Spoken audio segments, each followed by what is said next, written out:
আবারও ওয়েলকাম জানাচ্ছি তোমাদের ডেইলি লাইফ ব্লগ চ্যানেলের নতুন একটা ভিডিওতে। আবারও নিয়ে আসলাম তোমাদের জন্য নতুন একটা ভিডিও।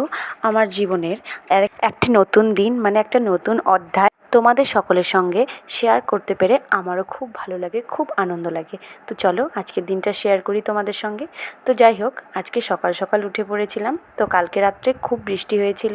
আমরা সম্পূর্ণ সারা ইলেকট্রিসিটি কানেকশনগুলো আমরা বন্ধ করে রেখেছিলাম। তো সকালে উঠে সব কানেকশন আমরা দিয়ে দিলাম।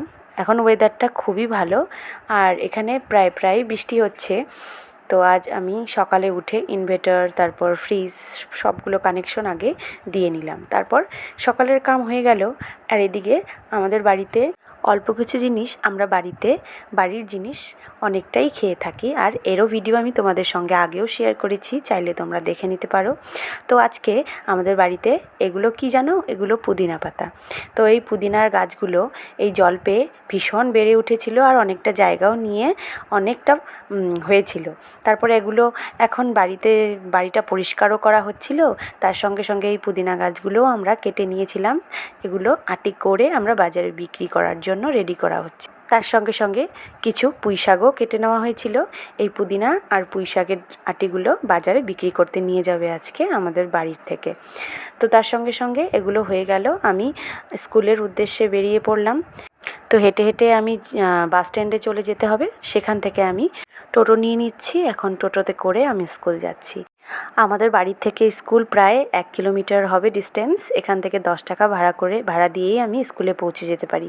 তো এখান থেকে আমি আপ ডাউন করি সবসময়। আর এখানকার রাস্তাঘাট দেখছো, এটাও নতুন করে বানানো হয়েছে। তো যাই হোক, স্কুল আরম্ভ হয়ে গেছে। এই যে প্রেয়ার চলছে। আমি স্কুলে শিক্ষকতা করছি প্রায় 6 বছর চলছে আমার এই শিক্ষকতার জীবন।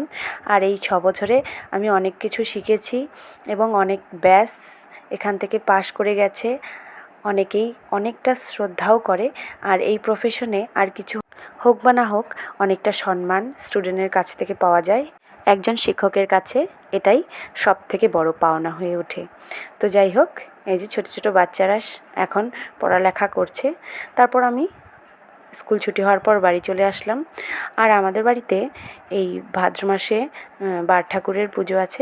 তো আগে থেকেই আমরা এই মশলাগুলো রোদ্রে দিয়ে ভেজে গুঁড়ো করে রাখবো। তো মশলা গুঁড়ো করা হয়ে গেছে, রেডি।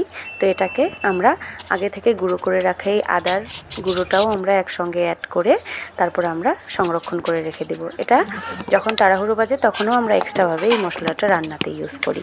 তো কেমন লাগলো অবশ্যই কমেন্টে জানিও সবেই।